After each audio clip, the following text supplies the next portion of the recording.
எல்லாருக்கும் வணக்கம். Welcome to Vijay கேஷோ சேனல். வணக்கத்தின் தெரு ஒழுங்கா சொல்றான், சொல்லு வணக்கம் சொல்லு. ஸோ போன வாட்டி நம்ம குட் பேட் அக்லியோட ரிவ்யூ பார்த்துருந்தோம். எப்படி இருந்துச்சு படம், ஒர்க் அவுட் ஆச்சா இல்லை, அந்த மாதிரி விஷயங்கள்லாம் நிறைய பேசியிருந்தோம். இந்த வாட்டி மே 1 பார்த்தீங்கன்னா ரெட்ரோ படம் வந்துருந்துச்சு. கார்த்திக் சுப்ராஜோட ஒரு மாஸ்டர் பீஸ் அப்படின்னு எல்லாருமே சொல்லிட்டு இருந்தாங்க. படம் வந்தப்போ அது ஒர்க் அவுட் ஆச்சா இல்லையா, படம் எப்படி இருந்துச்சு அப்படின்றத ஒரு டிஸ்கஷனாக வச்சுக்கலாம். படம் ஃபர்ஸ்ட் பிடிச்சதா பிடிக்கலையா அப்படின்ற கேள்விக்கு என்னோட ஹானஸ்ட் பதில், எனக்கு படம் சுத்தமாக பிடிக்கல. ஏன்னா வந்துட்டு ட்ரெய்லர் அப்புறம் வந்துட்டு சின்ன சின்ன கிளிம்ஸ்லாம் காட்டுறப்போ ஒரு வித்தியாசமான ஒரு அட்டம்ப்டா இருக்குமோ, என்ன இது ஃபுல்லா ஒரு மாதிரி பார்க்க நல்லா இருக்கே. ஏன்னா அவங்க வந்து ப்ரொமோஷன் அந்த இதெல்லாம் ஸ்டார்ட் பண்ற பாத்தீங்கன்னா இந்த ஸ்டார்ஸ்ல உட்காந்து பேசுவாங்க. ஒரு நேச்சுரல் லைட்டிங், கேண்டில் லைட்டிங் ரொம்ப நேச்சுரலா இருக்கும் அது. அதுவும் இல்லாம அதுல வந்துட்டு இந்த மாதிரி உனக்காக நான் எல்லாத்தையும் விட்டு வரேன், அதான் நீ தான் என்னோட தமோ, நான் வந்து பரிசுத்த காதல் பண்ண போறேன் இனிமே அப்படிலாம் சொல்றப்போ இந்த ஜானரை கார்த்திக் சுப்ராஜ் எப்படி எடுத்திருப்பாரு அப்படின்ற மாதிரிலாம் எனக்கு ஒரு தாட் வந்துச்சு. எப்படி படம் இருக்க போகுது அப்படின்லாம் அப்பயே நான் கொஞ்சம் ஹைப்பா இருந்தேன் படத்துக்கு. ஸோ உனக்கு அதெல்லாம் பாக்குறப்போ ஃபர்ஸ்ட் படத்தை விட்டுருவோம். படத்துக்கு முன்னாடி இந்த ப்ரொமோஷன் சைட்லாம் நடந்துச்சுல, ஸோ அதை ஃபர்ஸ்ட் பேசிடலாம். ஸோ உனக்கு எப்படி இருந்துச்சு? எனக்கு படமே ப்ரொமோஷனே ரொம்ப ஃபேக் ப்ரொமோஷன் மாதிரி இருந்துச்சு. ஓகே, ஏன்னா கார்த்திக் சுப்ராஜ் இன்டர்வியூலாம் வந்துட்டு இது லவ் ஸ்டோரி, லவ் படம்ன்ற மாதிரி சொல்லிட்டு இருந்தாங்க. ஆனா படம் பார்க்கும் போது லவ் படமாவே இல்லை எனக்கு தெரிஞ்சு. படம் வந்துட்டு அது என்ன படம்ன்றத அப்புறமேட்டு பேசுவோம்னா லவ் படம்னு சொன்னாங்க. ஆனா லவ் படமாவே இல்லை. உனக்கு அப்படி லவ் படமா ஃபீல் ஆச்சு? இது இல்ல, ஆக்சுவலா அந்த பரிசுத்த காதல் அப்படின்னு நான் என்ன யோசிச்சேன் அப்படின்னா, இப்போ பூஜா ஹெக்டேக்கும் சூர்யாவுக்கும் நிறைய சீன்ஸ் இருக்கும். அவங்க லவ் எவ்வளவு டீப்பா இருந்துச்சு, அவங்க எப்படிலாம் லவ் பண்ணாங்க அப்படின்றது ஓரளவு ஃபோக்கஸ் பண்ணி காட்டியிருப்பாங்க அப்படின்னு நினைச்சேன். பட் அது பயங்கர மைனஸ் பாயிண்ட் இருந்துச்சு படத்துல. எனக்கு புரியவே இல்லை எதுக்கு அவங்க 2 பேரும் ஃபர்ஸ்ட் லவ் பண்ணாங்க, எதுக்கு சண்டை வருது, எதுக்கு அவங்க போறாங்க, எதுக்கு திரும்ப வராங்க, எதுவுமே செட் ஆகல. சூர்யாவும் பூஜா ஹெக்டேவும் எங்க இன்ட்ரோ ஆவாங்க அப்படின்னு பாத்தீங்கன்னா, சூர்யா அந்த எதுக்கு வந்திருப்பாரு, அஸ்தி கரைக்கிறாங்க, அம்மாவோட அம்மா இறந்துருவாங்க, அவங்க அம்மா இறந்துருவாங்க. அதுக்கு வந்து இந்த கோயில் இந்த இதுல உட்காந்துருப்பாரு, பக்கத்துல வாரணாசி குளத்து பக்கத்துல உட்காந்துருப்பாரு. அப்போ வந்துட்டு அந்த சைடு பார்த்தா பூஜா ஹெக்டேவோட அம்மா இறந்துருப்பாங்க. அவங்க வந்துட்டு அங்க அந்த என்ன சொல்லுவாங்க, அது அதான் கொல்லி வைப்பாங்க. கொல்லி வைக்க போறப்போ அவங்க சொல்லுவாங்க பொண்ணால வைக்க முடியாது, பையன் வேணும் அப்படின்னு சொல்லுவாங்க. அப்ப பக்கத்துல பாக்குறப்போ சூர்யா தான் உட்காந்துருப்பாரு. ஸோ சூர்யா வந்து அவங்க பேசி கூப்பிட்டு போவாங்க, இந்த மாதிரி கொல்லி மட்டும் வைக்கணும்ப்பா அப்படின்னு சொல்லி. சூர்யா போய் என்ன பண்ணுவாரு, உங்க அம்மா தானே, நீ தானே கொல்லி வைக்கணும் அப்படின்னு சொல்லிட்டு கையை பிடிச்சு 2 பேரும் சேர்ந்து கொல்லி வச்சுட்டு அவங்க வந்துருவாங்க. அதுக்கு முன்னாடியே அதுக்கப்புறம் என்ன நடக்கும் அப்படின்னு பாத்தீங்கன்னா, பூஜா ஹெக்டே வந்து இந்த சின்ன வயசுல இருக்கப்போ சூர்யாவை பார்த்து ஒரு டைலாக் ஒன்று சொல்லியிருப்பாங்க, நீ சிரிச்சா அழகா இருப்ப பாரின்னு. இது வந்து அவங்க அம்மா அடிக்கடி மென்ஷன் பண்ணுவாங்க பாரி கிட்ட. இந்த மாதிரி ஏதாவது அவங்களோட அடாப்டட் மாம் அடிக்கடி மென்ஷன் பண்ணுவாங்க, நீ சிரிச்சா அழகா இருப்ப பாரின்னு. ஸோ அந்த இடத்துல சூர்யாவுக்கு ஒரு ஃபீலிங் வந்திருக்கு. Okay fine. பூஜா ஹெக்டேக்கு ஆனா எந்த ஃபீலிங்குமே வரல. அந்த இடத்துல பாக்குறப்போ எங்களுக்கு எதுவுமே பெருசா தெரியல.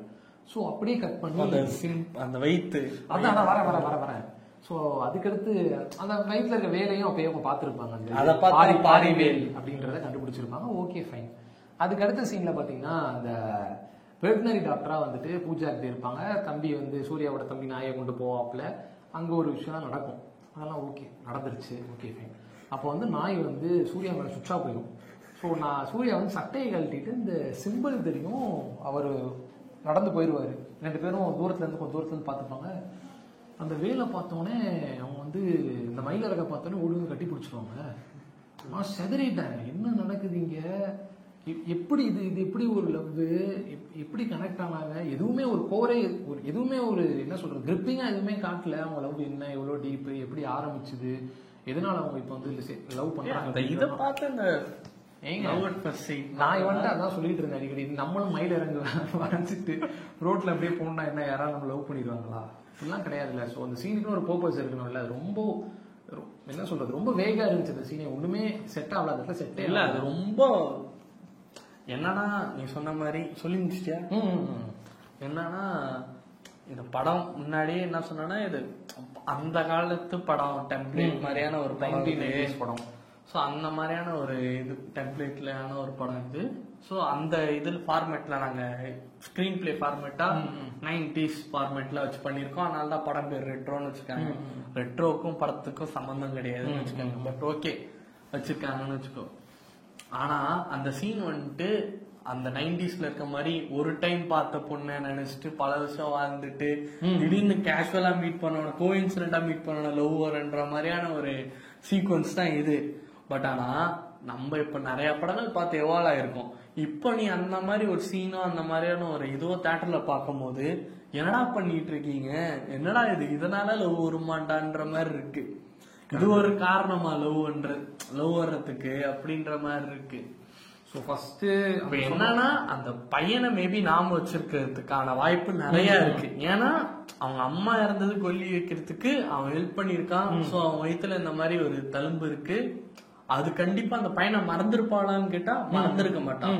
கண்டிப்பா நாம வச்சிருப்பான். ஏன்னா அவ வாழ்க்கையில அது ஒரு ரொம்ப முக்கியமான ஒரு தருணம். அதனால அதை கண்டிப்பா நாம வச்சிருப்பா.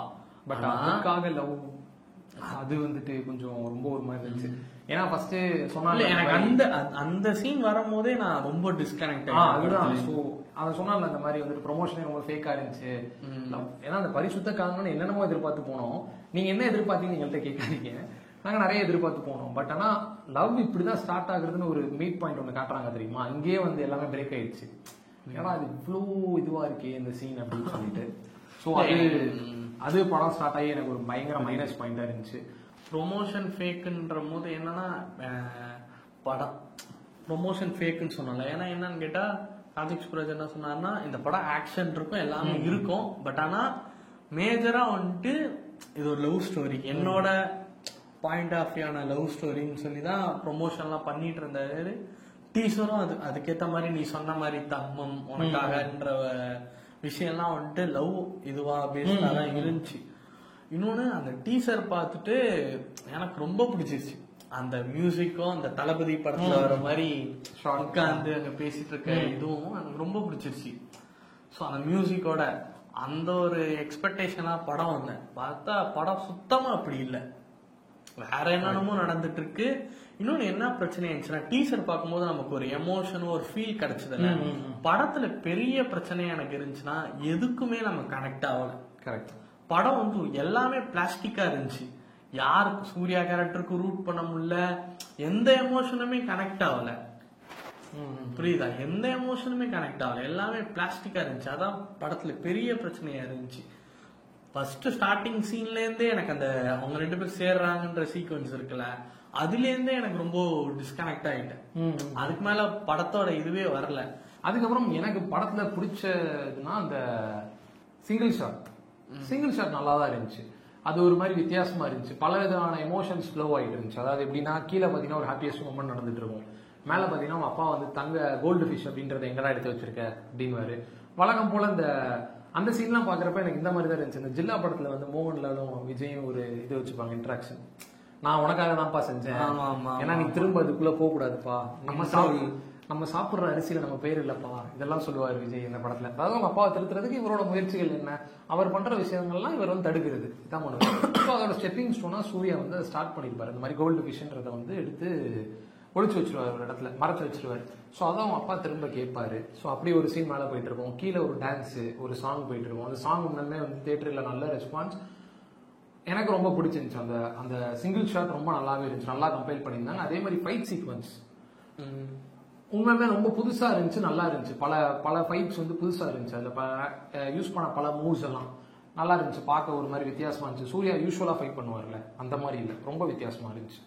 எனக்கு இப்ப நீ சிங்கிள் டேக்குன்னு சொன்னும் போது தான் தோணுது, அந்த ஐடியாவா எனக்கு இன்ட்ரெஸ்டிங்கா இருக்கு, டெக்னிக்கலாவும் செம்ம ஸ்ட்ராங்கா செம்மையா இருந்துச்சு, சூப்பரா இருந்துச்சுன்னு வச்சுக்கேன் அந்த சிங்கிள் டேக் அந்த 15 மினிட்ஸ்லாம்.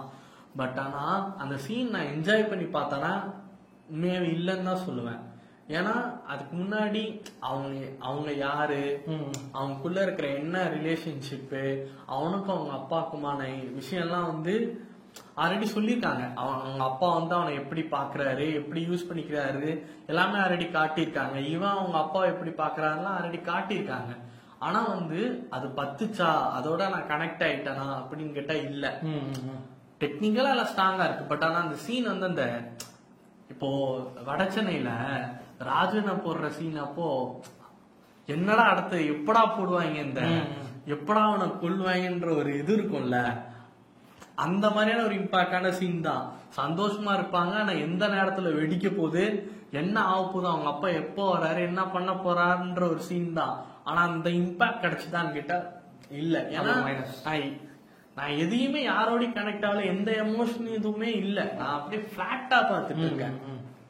இல்ல ஆக்சுவலா சொல்ல போனா அது ஒரு மேஜர் டிராபேக் படத்துல. அவன் சொன்ன மாதிரி வந்துட்டு எமோஷன் இருக்குல்ல, எமோஷன்ஸ் வந்து கரெக்டான மீட்டர்ல ஹேண்டிலே பண்ணல. எமோஷன் ஓவர் ஃப்ளோவா தான் இருந்துச்சு. ஏன்னா எமோஷன் இல்ல ஓவர் ஃப்ளோ நான் எப்படி சொல்றேன்னா வந்துட்டு இப்போ ஒரு எமோஷன்ல நடந்துட்டு இருக்கு, திடீர்னு இன்னொரு எமோஷன் வேரியஸ் எமோஷன் ஒரே சீன்லயே ரிவால்வ் ஆயிட்டு இருக்கு. சோ அப்ப எதுக்குனையுமே கனெக்ட் ஆக முடியல. இப்போ ஏன்னா நம்ம ஜிகிர்தண்டா டபுள் எக்ஸ் பார்த்தோம்ல, அதுல வந்துட்டு கிளைமேக்ஸ் வந்துட்டு இந்த மாதிரியான ஒரு கிளைமேக்ஸ் தானே, அதுலயும் ஒரே மாதிரியான ஒரு கிளைமேக்ஸ் தான். என்னன்னா அதுல வந்துட்டு ஷூட் பண்ண வருவாங்க, பட் ஆனா இவங்க திரும்பி அடிக்காம அவங்க கல்ச்சர்ல பாட்டு பாடி அதுக்கு எதிர்ப்பு தெரிவிப்பாங்க, இவங்க அதை படமா கேப்சர் பண்ணிட்டு போய் போடுவாங்கல்ல. சோ அந்த எமோஷனலா ஒர்க் ஆகுறோம்ல, நம்ம அந்த மக்களோட ரூட் பண்ண ஆரம்பிச்சிருவோம். என்னடா அவங்க சாவுறாங்க, என்னடா இது அப்படின்ற மாதிரி ரூட் பண்ண ஆரம்பிச்சிருவோம். ஆனா இதுல கடைசி அந்த மக்கள் அவங்க எதிர்த்து சிரிக்கும் போது நமக்கு முதல்ல யார் அந்த மக்கள், அவங்களுக்கு என்ன கஷ்டம், அங்க என்ன பிரச்சனைன்றத சொல்றாங்க. பட் ஆனா நம்மளால ஃபீல் பண்ண முடியுதா, அந்த மக்களோட நம்மளால கனெக்ட் பண்ண முடியுதா அவங்களோட பிரச்சனையோட அப்படின்னு கேட்டா சுத்தமா இல்ல. அதே மாதிரி இன்னொரு விஷயம் டபுள் எக்ஸ்ல பாத்தீங்கன்னா, அவன் வந்துட்டு அந்த படம் ஒரு சீனுக்காக தான் அந்த இதுக்கே போவான், அங்க அந்த பீப்புளை பார்க்க போவான். அந்த இடத்துல இந்த மாதிரி ஒருத்தன் இருக்கான் அப்படின்னு சொல்லிட்டு பார்க்க போவான். அந்த இடத்துல அந்த மக்கள் யாருன்னு காட்டியிருப்பாங்க, நம்ம கனெக்ட் ஆக ஆரம்பிச்சிருப்போம், அந்த மக்கள் கூட கனெக்ட் ஆக ஆரம்பிச்சிடும். அதனாலதான் கிளைமேக்ஸ்ல ரொம்ப இம்பாக்ட்ஃபுல்லா இருக்கும் அந்த மக்கள் எல்லாரும் சேர்ந்து சாகுறப்போ. சோ இதுல அந்த மாதிரி வந்துட்டு அந்த பீப்புள்ஸ் யாரு என்ன அப்படிலாம் காட்டினாங்கன்னா இல்ல, சும்மா கிளிம்ஸ் மாதிரி காட்டியிருப்பாங்க. வெள்ளையனாட்சியில எப்படி இருந்துச்சு, அதுக்கடுத்து அவங்கள்ட்ட இந்த மாதிரி எழுதி வாங்கியிருப்பாங்க, அதனால இவங்க அப்படிதான் ரொம்ப ஒரு மாதிரி ஆடா இருக்கும். அதாவது உங்களுக்கு சீனை வந்து ரெப்ரசென்ட் பண்ண மாட்டாங்க அவங்க, ஒரு ஃபுல்ஃபில்லா வந்துட்டு இதெல்லாம் நடந்துச்சுன்னு சொல்லி இதுவா வைக்காம ஒரு இன்ஃபர்மேஷனா ஒரே இடத்துல போட்டு இதான் நடந்துச்சு, ஓகே அதுக்கப்புறம் நீங்க புரிஞ்சுக்கோங்க நான் இந்த சீனுக்கு போறேன் அப்படின்னு போறது வந்து ஒரு அது ஃபிட்டே ஆகல படத்துக்கு. ரொம்ப எப்படி சொல்றது, அந்த அப்ரஸ் பீப்புள்னு அவங்க சொல்லி ஒரு சீன்ஸ் எல்லாம் காட்டுறாங்க, ஒரு அப்ரஸ் பீப்புள் இப்பெல்லாம் இருக்காங்கன்னு சொல்லி காட்டுறாங்க. ஏன்னா நான் ரொம்ப நார்மலா பாத்துட்டு இருக்கேன், ஓ அப்படியா அப்படி சொல்லிட்டு எனக்கு ஒரு எமோஷனலா கனெக்ட் ஆகல. இப்பெல்லாம் நடக்குது, ரொம்ப பாவம், இந்த மாதிரி எனக்கு என் மைண்ட்ல எதுவுமே இல்லை, மைண்ட் ரொம்ப பிளாங்கா இருக்கு. நான் படத்தை எப்படி பாத்துட்டு இருக்கேன், ஓகே போட்டோம், அடுத்து என்ன நடக்குது அப்படி இருந்துச்சு. கதை வந்து இங்க ஒரு கதை நடக்குதுல்ல, அவன் வந்துட்டு அவங்க அப்பா எதிர்த்து அந்த கோல்டன் ஃபிஷ், அது ஒரு கதையா தனி கதையா இருக்கு, ஓகேவா. இன்னொரு பிளாட், இந்த ஊர் மக்கள், இது சூர்யா யாரு, சூர்யாவோட அப்பா அம்மா உண்மையான அப்பா அம்மா யாருன்ற ஒரு கதை நடக்குது. இது கல்ட்டு இதெல்லாம் இருக்கு. இந்த வேர்ல்டுமே நமக்கு கனெக்டே, ரெண்டுமே பிளெண்ட் ஆனதும் நமக்கு ஒர்க் ஆகல, ரெண்டுமே கனெக்ட் ஆகல. அதனால நமக்கு ரொம்ப லேகா எல்லாருமே செகண்ட் ஆஃப் லேகுன்றாங்கல்ல, லேகா இருக்கு. காரணமே இந்த வேர்ல்டு சரி எதுவுமே கரெக்டாவே பிளெண்டே ஆகல. இல்ல அதான் ஃபர்ஸ்ட் ஒரே விஷயம், ஜிகிர்தண்டா டபுள் எக்ஸ்ல நீ பார்த்தனா எஸ்ஏ சூர்யா வந்துட்டு எப்படி போலீஸ் ஆகணும்னு நினைப்பான், ஆனா அதுக்கு அடுத்தது அவன் எப்படி ஜெயிலுக்கு போனா அவன் ஏன் ராகவா லாரன்ஸ கொலை பண்றான்ற ஒரு கதையும், அந்த ஊர் மக்கள் யாரு, அந்த யானை, இந்த கதையும், அந்த பாலிடிக்ஸ் கதையும் எல்லாமே வந்துட்டு கரெக்டா ஒரு பாயிண்ட்ல பிளெண்ட் ஆகி கடைசியா ஒரு ப்ராப்பரான ஒரு பினிஷிங்கா இருக்கும். எல்லா இதுக்குமே கரெக்டா ப்ராப்பரா இருக்கும். ராகவா லாரன்ஸ் யாரு, எப்படி இருந்தாலும் எப்படி மாறினா நல்ல மக்களுக்காக போறான்ற விஷயமே ஃபர்ஸ்ட் ஜிகிர்தண்டா டபுள் எக்ஸ்ல ஸ்டார்டிங் பார்த்தனா 2 பொலிட்டிக்கல் பார்ட்டிக்கு ஒரு பிரச்சனை காட்டுவாங்க பார்த்திருக்கியா, அதுவுமே கடைசியா வந்து சூப்பரா இதுவும் எல்லாமே கரெக்டா வந்து பிளெண்ட் ஆகி கடைசியா படம் முடிக்கிற இடம்லாம் வந்து சூப்பரா இருக்கும். ஆனா இந்த படத்துல இந்த கதை, அந்த கோல்டன் ஃபிஷ், இந்த மக்கள், சூர்யா டிராமா, இந்த கிருஷ்ணர் எல்லாமே இருக்கு, ஓகேவா. ஆனா எதுவுமே நமக்கு கனெக்ட் ஆகல, எதுவுமே நம்ம ஃபுல்ஃபில்லிங்காவே பார்த்த மாதிரி இல்ல. இதெல்லாம் இருக்கு, அவ்வளவுதான். அதான் இப்போ முன்னாடி சொன்ன பாயிண்ட் தான், படத்துல வந்துட்டு ஸ்டோரி இருக்கா அப்படின்னு கேட்டா ஸ்டோரியில நிறைய இன்ஃபர்மேஷன்ஸ் இருக்கு உங்களுக்கு. இதுதான் அப்படின்னு சொல்லிட்டு எதுக்குமே ஒரு டீப்பான ஒரு இது கொடுக்கல அவங்க. இது ஒரு கோரே இல்லை எதுக்குமே. இதனால நடக்குது, இதுக்கு முன்னாடி என்ன நடந்துட்டு இருந்துச்சுன்னா இவங்க 2 பேர் யாருன்னா எதுவுமே இல்லை, வராங்க பண்றாங்க. ஸோ இன்னொரு விஷயம் என்னன்னா, நான் இவன்ட்ட தான் காலைல சொல்லிட்டு இருந்தேன், சுப்ராஜ் வந்து ஒரு இன்டர்வியூல ஒன்று சொல்லியிருப்பாரு, இந்த மாதிரி வந்துட்டு ஜிகிர்தண்டன்ல வந்து ஒரு சீன் இருக்கும் கடைசியா கிளைமேக்ஸ்ல வந்துட்டு, உன்னை எப்ப பாக்குறோம்னா இப்ப கொண்டுருவாரு, சித்தார்த்த பாத்துருவாரு, அப்ப பாபி சிம்மா இதெல்லாம் ஊத்திடுவாங்க, அது பேர் கெரோசின் எல்லாம் ஊத்திடுவாங்க, அங்க போய் கொல்லணும் அவரு, சரியா. ஆனா அந்த இடத்துல ஜிப்ரிஷ்ல வந்து உன்னால எனக்கு இவ்வளவு மாறி இருக்கு அப்படின்னு சொல்லி அவ்வளவு கோவத்தையும் இறக்கி வச்சுட்டு வந்துருவாரு. அந்த சீனை வந்து ஜிப்ரீஷ்ல ஆக்ட் பண்ணிருப்பாரு. இது ஒரு இன்டர்வியூல சொல்லியிருப்பாரு. அந்த சீனை முதல்ல ரைட்டிங்ல கொடுத்து பாபியை வந்துட்டு நீ ஜிப்ரீஷ்ல தான் அதை பண்ண போறேன்னு சொல்லி ஆக்டிங் ஸ்கூல்ல ஜிப்ரீஷ்ல சொல்லி தந்திருப்பாங்க. பாபி வந்து சூப்பரா பண்ணிடுவாரு. கூட இருக்க ஒருத்தர் சொல்லியிருப்பாரு இந்த மாதிரி வந்துட்டு கேமராமேன் தான் நினைக்கிறேன், எனக்கு கன்ஃபார்மா தெரியல. ஸோ வந்துட்டு கூட இருக்க ஒருத்தர் சொல்லியிருப்பாரு இந்த மாதிரி வந்துட்டு இல்ல இது ஆடியன்ஸ் கனெக்ட் ஆகுமா இல்லைன்னு எனக்கு தெரியல, புரியுமா இல்லைன்னு தெரியல, ஸோ நம்ம டைலாகாவும் எடுத்து வச்சுக்கலாம் அப்படின்றப்போ சுப்ராஜ் சொல்லியிருப்பாரு இந்த மாதிரி ஆடியன்ஸ்க்கு ஒருவேளை இப்போ நான் ஜிப்ரீஷ்ல இந்த சொல்ற அந்த சீன்ல கனெக்ட் ஆகல அப்படின்னா நான் ஃபெயில் ஆயிட்டேன்னு அர்த்தம், படத்தை நான் ஃபெயில் பண்ணிட்டேன்னு அர்த்தம். So what ever it is நான் கால் எடுக்கிறேன், நீங்க வந்து படத்தை அப்படியே ரிலீஸ் பண்ணுங்க அப்படின்னு. அந்த கான்பிடன்ஸ் எதனால வந்துச்சு அப்படின்னு எனக்கு தோணுச்சுன்னா படத்துல அதுக்கு ஏற்ற எல்லாமே இருக்கும், நம்மளுக்கு புரியுற மாதிரி எல்லாமே இருக்கும். அவ்வளோ அசால் சேர்த்து யாரெல்லாம் காட்டுறப்போ நம்மளுக்கு எப்படி இப்படி ஒருத்தன் அப்படின்ற மாதிரி நம்மளுக்கு தோணும். சொல்ற அந்த நியூஸ் பேப்பர்ல படித்த சீன்லாம் வேற காட்டுவாங்க, இப்படி ரிப்போர்ட்டர் இப்படி பண்ணாரு எல்லாமே காட்டுவாங்க. அதே மாதிரி சேது அந்த இடத்துல நடந்துக்கிற விஷயமா இருக்கட்டும், சேது ஒவ்வொரு விஷயத்தையும் யோசிக்கிற விஷயமா இருக்கட்டும், அந்த இந்த சீன்லாம் இருக்குல்ல, முக்கியமா எனக்கு ரொம்ப கூஸ்பம் சீன்ஸ்னா அந்த சீன் தான். அந்த இன்டர்வல் பிளாக் அந்த கடைசியா இன்னும் எங்க இருந்தாலும் சரி 1/2 மணி நேரமோ 1 மணி நேரமோ சொல்லுவான், வந்து கரெக்டா கதவு வந்து நிற்பான். அப்பெல்லாம் வந்துட்டு நம்மளுக்கு பீக்ல போயிடும். ஏன்னா நம்மளை பொறுத்த வரைக்கும் யாரு அடுத்து இன்டர்வலுக்கு அப்புறம் கதை என்ன நவர போகுதுன்னு நமக்கு தெரியாது. ஏன் தெரியாது அப்படின்னா சேதுவை பொறுத்த வரைக்கும் சேது ஒரு ருத்லெஸ் கில்லர். அவன் வந்துட்டு ஏதாவது ஒரு விஷயம் அவனுக்கு ஏதாவது நடக்க போகுது அப்படின்னா யாராவது கொண்டுருவான். சேது ஒரு எமன் மாதிரின்னு வச்சுக்கோங்க, வந்தா சாவு வருதுன்னு ஒருத்தன் அந்த மாதிரி வச்சிருப்பாங்க. சோ அப்போ வந்துட்டு ஊர்ல இருந்து ஒருத்தன் வந்து கதை எழுத போறான்னு சொல்லி சேதுவே ஃபாலோ பண்ணிருக்கான். சரியா, இந்த இடத்துலயே கதை முடிஞ்சிருச்சு, ஏதாவது சேது எடுத்து கொல்ல போறான் அப்படின்றப்போ பயங்கர ஒரு டிராஸ்டிக் சேஞ்ச் இருக்கும். உள்ள வந்தோடனே எது எடுக்க வந்தீங்க, படம் எடுக்க வந்தீங்களா அப்படின்னோடனே ஒரு சேஞ்ச் இருக்கும் பாருங்க. அந்த இடம் செம்ம கூஸ்பம்ஸ் மொமெண்ட், அது பயங்கரமா இருக்கும், செம்மையா ஒர்க் ஆகிடும் அது. ஆனா இந்த படத்துல நிறைய சேஞ்ச் ஆஃப் ஈவெண்ட்ஸ் தான் நடக்கும். ஆனா நம்ம அப்படியே தான் கிரிப்பிங்கா உட்காந்துருப்போம், நடக்கட்டும் புடிங்க அதே மாதிரி இருக்கும். சோ அது வந்து சுத்தமா செட் ஆகும். இல்ல நீ ரொம்ப தெளிவா சொன்ன. என்னன்னா இதுதான் சொல்லணும்னு நினைச்சிட்டு இருந்தேன். என்னன்னா கார்த்திக் சுப்ராஜ் படங்களை பார்த்தோம்னா வச்சுக்கேன், நிறைய ஜான்ரா ஷிஃப்ட் ஆயிட்டே இருக்கும். டக்குன்னு சீரியஸா போயிட்டு இருக்கும் படம், வந்துட்டு டக்குன்னு ஒரு காமெடி டோன்ல போகும். பீஸால பேய் படம் பார்த்தா படமா மாறுது. ஜிகிர்தண்டால நீ சொன்ன மாதிரி கேங்ஸ்டர் படமா போயிட்டு இருக்கும். செகண்ட் ஹாஃப்ல போய் காமெடியா கடைசியா பார்த்தா எமோஷன் முடியும். இந்த படத்துல எமோஷனும் மாறிட்டு இருக்கு, ஜான்ராவும் மாறிட்டு இருக்கு, 1/2 மணி நேரத்துக்கு கொஞ்சம் புது புது கதையும் வந்துட்டு இருக்கு. ஆனா டேய் என்னடா புது கதையும் வந்துட்டு இருக்கு என்னடா அப்படின்ற மாதிரி எமோஷனல் கனெக்ட் ஆகல. அவங்க சொல்ற கதையும் நமக்கு கன்வின்சிங் ஆகல.